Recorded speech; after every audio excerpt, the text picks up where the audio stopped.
This is Akanksha Singh. Welcome you on YouTube channel way to JRF। ये है practice set number 4। इसके पहले 3 practice set आ चुके हैं, उनको भी आप ज़रूर देखिएगा।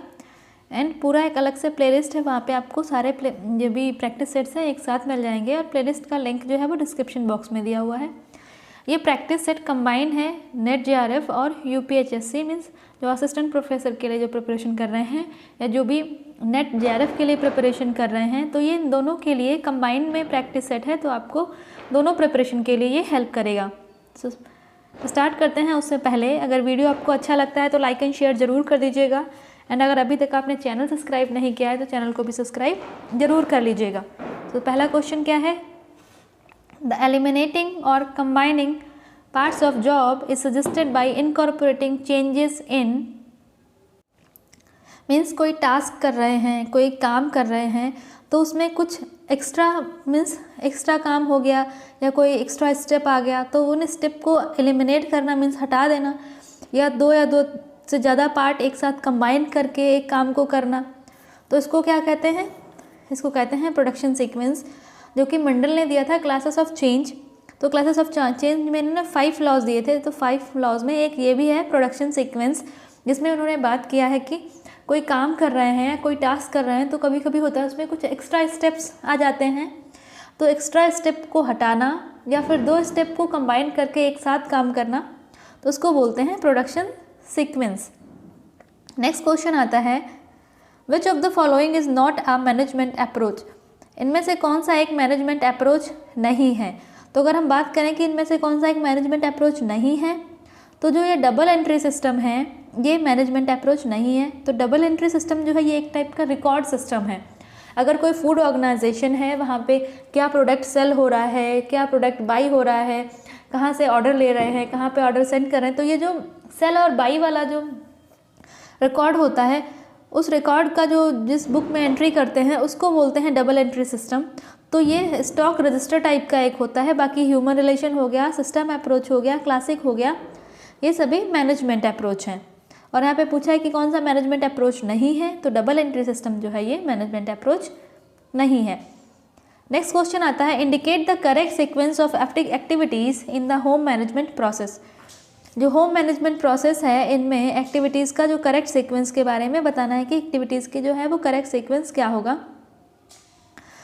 तो सबसे पहले स्टार्ट किससे होता है? प्लानिंग से, और एंड किस पे होता है? फीडबैक पे। तो ये B और C ऑप्शन में देखते हैं। प्लानिंग, उसके बाद हम ऑर्गेनाइज करते हैं, फिर इम्प्लीमेंट करते हैं, देन फीडबैक आता है। तो ऑप्शन नंबर B जो है ये करेक्ट ऑप्शन हो जाएगा। नेक्स्ट क्वेश्चन आता है, the recommended height of work surface in the kitchen for efficient operation is. अगर कोई किचन में काम कर रहा है और किचन में जो प्लेटफॉर्म है, जो स्लिप है जिस पे हम काम करते हैं, तो उसकी हाइट कितनी होनी चाहिए कि पर्सन जो है उस पर ईजिली आराम से काम कर सके। तो जो किचन में जो प्लेटफॉर्म है या जो स्लिप है जिस पे काम किया जाता है, तो उसकी जो हाइट है वो 3 inches below elbow level. Elbow में जो हमारी हाथ की जो कोहनी है, कोहनी से 3 इंच नीचे उसकी हाइट होनी चाहिए, तब जो भी पर्सन उस पर काम कर रहा है वो आराम से मीन्स एक सफिशिएंट हाइट से एक एफिशिएंट हाइट पे काम कर पाएगा। तो ये हाइट जो है वो 3 inches below elbow level. Next question आता है, components of implementing are. Implement करने के कंपोनेंट्स क्या हैं? मीन्स जो हमने कोई प्लान किया, फिर हमने उसको ऑर्गेनाइज किया, ऑर्गेनाइज करने का उसको इम्प्लीमेंट कैसे करना है, मीन्स उसको कार्यान्वित कैसे करना है, वो फंक्शन कैसे करेगा। तो इम्प्लीमेंटेशन के कंपोनेंट क्या क्या हैं?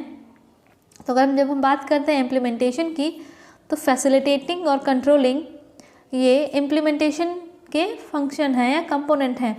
तो जो ऑप्शन नंबर B है ये करेक्ट हो जाएगा। अगर हम बात करते हैं कि इम्प्लीमेंटेशन के या इम्प्लीमेंट कोई प्लान है, उसको इम्प्लीमेंट करने के कंपोनेंट्स क्या हैं, तो वो फैसिलिटेटिंग और कंट्रोलिंग ये इम्प्लीमेंटेशन के कंपोनेंट हैं या इम्प्लीमेंटेशन के फैक्टर्स हैं। नेक्स्ट क्वेश्चन आता है, assertion and reason. Standing in a static posture is fatigue. Means एक पोस्चर में खड़े रहना, एक सिचुएशन में एक पोस्चर में खड़े रहना, एक जैसी मुद्रा में खड़े रहने से थकान होती है, तो ये सही है। Blood circulation is affected in the extremities while standing for work. जब खड़े होकर कोई काम करते हैं तो वहाँ पे ब्लड सर्कुलेशन जो है ये अफेक्ट होता है। तो ये दोनों असर्शन और रीज़न दोनों सही हैं कि अगर हम एक स्टैटिक पोजीशन में खड़े रहेंगे तो उससे फटीग होगा। उसका जब हम देर तक खड़े रहेंगे तो ब्लड सर्कुलेशन जो है वो अफेक्ट करता है, तो इससे भी फटीग होता है। मीन्स यहाँ पे बात किया गया है कि एक स्टैटिक पोस्चर में खड़े रहना और यहाँ पे बात किया है ब्लड सर्कुलेशन, दोनों की वजह से होता तो फटीग ही है। तो ये दोनों ऑप्शन सही हैं, बट जो ये रीज़न है ये करेक्ट एक्सप्लेन असर्शन को करेक्टली एक्सप्लेन नहीं करता है। तो ऑप्शन नंबर जो सी है ये सही हो जाएगा। नेक्स्ट क्वेश्चन आता है, a group of person whom an individual consult before taking an important decision is known as। Means कोई पर्सन है या कोई ग्रुप है पर्सन का जहाँ पे उनको कुछ काम करना है या कुछ वो काम करना चाहते हैं, तो उससे पहले वो किसी से कंसल्ट कर रहे हैं कि इसके बारे में क्या हो सकता है। लाइक जब घर में कोई काम होता है या कुछ काम करने जा रहे हैं तो उससे पहले घर पे डिस्कशन होता है, तो उसको हम बोलते हैं, अगर आप में से कोई पीएचडी कर रहा होगा या आप पीएचडी के लिए कुछ प्रिपरेशन कर रहे होंगे, तो आप देखते हैं कि जो भी पीएचडी के लिए अगर जो हमने कोई रिसर्च टॉपिक लिया है तो रिसर्च टॉपिक में हम दो ग्रुप लेते हैं, एक तो रेफरेंस ग्रुप और दूसरा वो ग्रुप जिसपे हम स्टडी करते हैं। तो यहाँ पे वही बात कर रहे हैं कि जो स्टडी ग्रुप है वो अलग होता है और जिससे हम कंसल्ट करते हैं, जिससे हम जाके हमारे जो इम्पोर्टेंट पॉइंट हैं वो डिस्कस करते हैं, उसको हम बोलते हैं रेफरेंस ग्रुप। ठीक है, तो ये हो जाएगा एक रेफरेंस ग्रुप। नेक्स्ट क्वेश्चन आता है, assertion and reason, ergonomics is also referred as human factor. तो ये करेक्ट है, एर्गोनॉमिक्स को ह्यूमन फैक्टर कहते हैं। The focus of study on the work fatigue, और यहाँ पे बात किया गया जो एर्गोनॉमिक्स का जो है एर्गोनॉमिक्स में स्टडी करते हैं वर्क फटीग पे, तो ये गलत है। एर्गोनॉमिक्स में हम जो मेन स्टडी करते हैं वो स्टडी करते हैं हम प्रोडक्टिविटी पे, कि कैसे कोई काम हो रहा है तो उसकी प्रोडक्टिविटी को कैसे इम्प्रूव किया जा सके, उसकी प्रोडक्टिविटी को कैसे बढ़ाया जा सके। तो असर्शन ए सही है बट आर जो है वो रॉन्ग है, तो A is correct but R is wrong. Next question आता है, putting the last as first means, putting the last as first means जो लास्ट में हमारे पास क्या होता है, हमारा पास फीडबैक होता है और वो फीडबैक को हम फिर से एज अ आउटपुट यूज़ कर रहे हैं। तो मीन्स फीडबैक लास्ट से उठा के हम फर्स्ट पे ले आ रहे हैं, तो इसको हम बोलते हैं रिवर्सल इन लर्निंग। तो ये सही हो जाएगा, रिवर्सल इन लर्निंग। और ये दिया किसने था, विल्बर सैक्रम ने। ये एक कम्युनिकेशन मॉडल दिया था, इनकोड डिकोड मॉडल। इसमें इन्होंने बात किया है कि रिवर्सल इन लर्निंग या लास्ट को ऐसा जो भी हमारा फीडबैक है उसको हम एज अ आउटपुट रखना, इसके बारे में बात किया है विल्बर सैक्रम ने। तो कम्युनिकेशन और कम्युनिकेशन से रिलेटेड जितने भी मॉडल हैं इनका डिटेल वीडियो आपको चैनल पे मिल जाएगा। अगर आपको डिटेल में डिस्कशन देखना है या पढ़ना है तो आप उसके वीडियोस आप देखिए चैनल पे। अलग से एक एक्सटेंशन एंड कम्युनिकेशन का प्लेलिस्ट है, आपको वहाँ पे भी मिल जाएंगे। उसमें हमने सारे जितने भी कम्युनिकेशन मॉडल हैं सबके बारे में हमने डिटेल में वहाँ पे डिस्कस किया है, पॉइंट वाइज। डिटेल पे भी मीन्स पॉइंट वाइज डिस्कशन है, तो आपको वहाँ पे समझने में आसानी होगी। तो क्वेश्चन क्या है, putting the last as first means reversal in learning. Next question आता है, give the correct sequence of managerial function listed below means जो मैनेजरियल फंक्शन, ये मैनेजमेंट के जो फंक्शन दिए हुए हैं इनको करेक्ट सीक्वेंस में अरेंज करना है। तो इसके बारे में हमने एक लास्ट वीडियो में भी पढ़ा था, उसमें भी मैनेजमेंट फंक्शन के बारे में बात किया था। उसको एक शॉर्ट टर्म हमने पढ़ा था कि POSTCORB पोस्ट कार्ब। ठीक है, तो ये हमने उसमें यही पढ़ा है कि P means planning, O means organising, S से स्टफिंग, D से directing, coordinating, reporting and budgeting. तो यही सीक्वेंस हमको अरेंज करना है। तो जब देखते हैं सबसे पहले क्या है, प्लानिंग। तो प्लानिंग का है C, उसके बाद फिर ऑर्गेनाइजिंग, ऑर्गेनाइजिंग के बाद स्टाफिंग, स्टाफिंग के बाद डायरेक्टिंग, डायरेक्टिंग के बाद कोऑर्डिनेटिंग, कोऑर्डिनेटिंग के बाद रिपोर्टिंग, रिपोर्टिंग के बाद है बजटिंग। अगर आपने ये सीक्वेंस याद कर लिया है पोस्ट कार्ब, तो फिर मैनेजमेंट से रिलेटेड ये सीक्वेंस वाला कोई भी क्वेश्चन आए आपका क्वेश्चन कभी गलत नहीं होगा।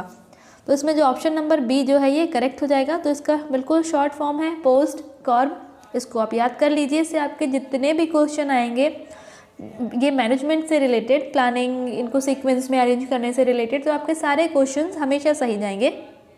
नेक्स्ट क्वेश्चन आता है, according to Mundel each higher level brings about changes in motion in the level below it, arrange the changes in the proper sequence.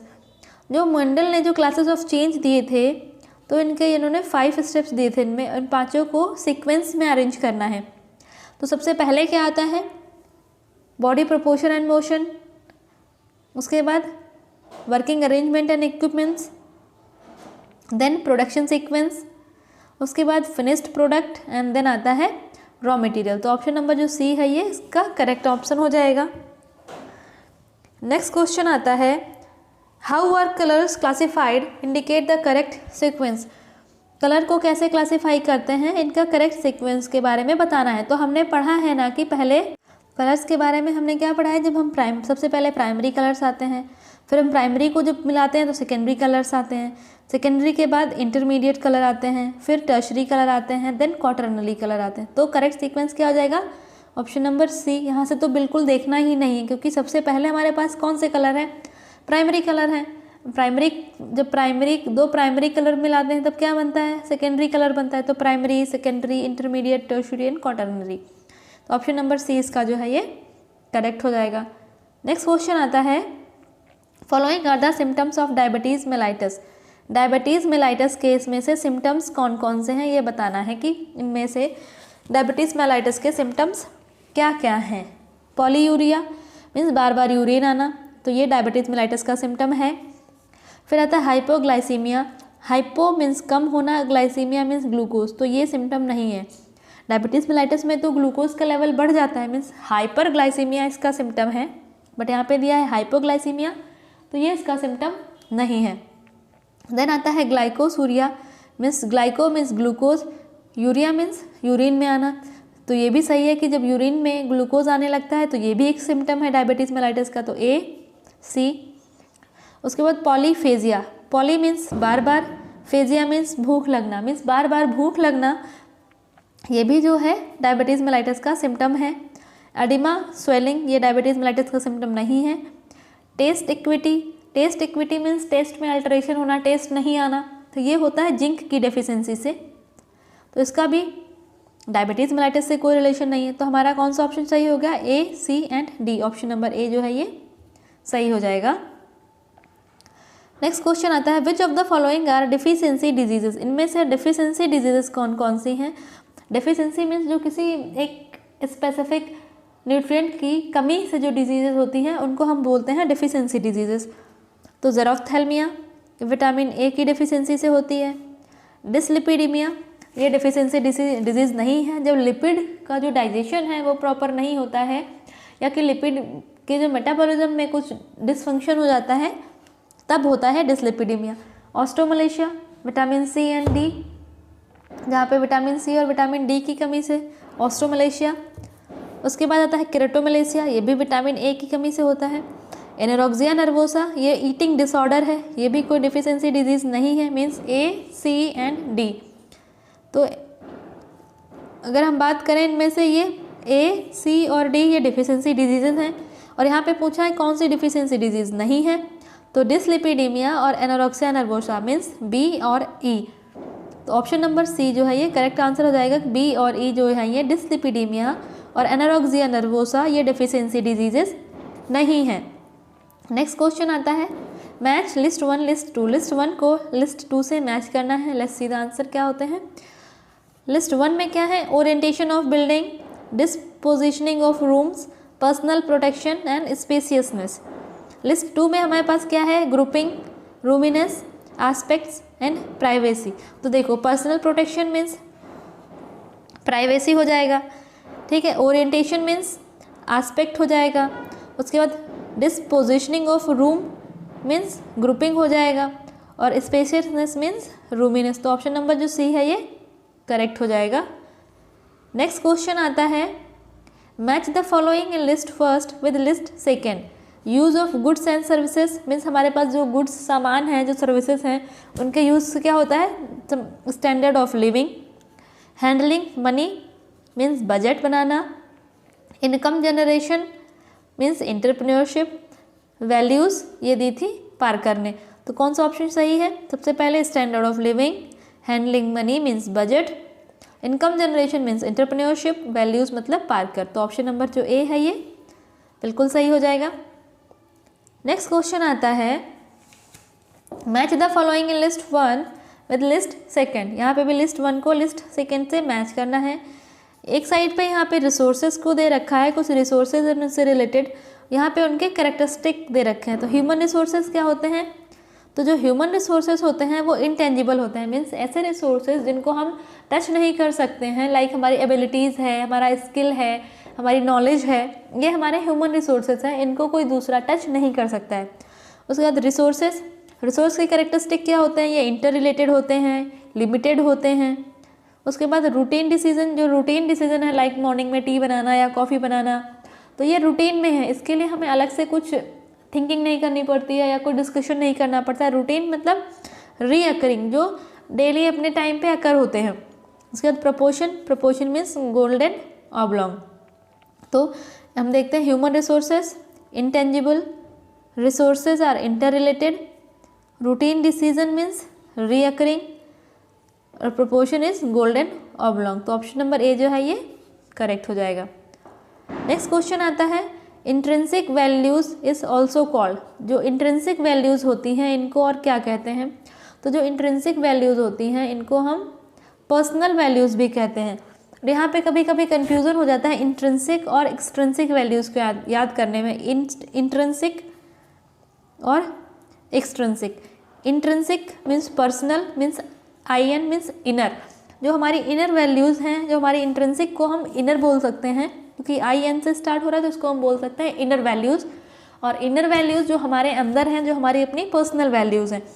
Extrinsic, x का मीनिंग हमने पढ़ा है ना कि एक्सटेंडिंग आउट, एक्सटेंशन में हमने एक्सटेंडिंग, एक्स मतलब extending out. तो मीन्स जो बाहर साइड की जो वैल्यूज़ हैं, जो बाहर की वैल्यूज़ हैं उनको हम बोलते हैं एक्सट्रिंसिक वैल्यूज़। इंट्रिंसिक मीन्स हमारी personal values, inner values. Extrinsic means जो बाहर की वैल्यूज़ हैं, आउटर वैल्यूज़। नेक्स्ट क्वेश्चन आता है, values play major role in determining.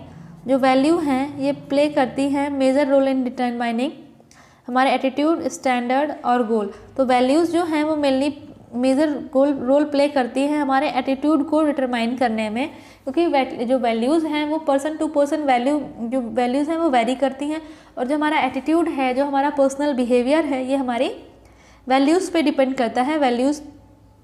Next question है, formal technique of work simplification is are. इनमें से फॉर्मल टेक्निक्स कौन सी हैं वर्क सिंप्लीफिकेशन की?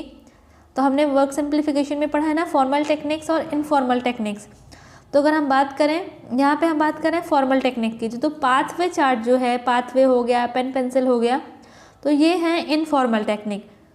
तो बाकी जो बची ये सारी हो गई फॉर्मल टेक्निक। तो ऑप्शन नंबर 2 जिसमें ऑप्शन नंबर 2 है इसको कट कर दो। बचे क्या?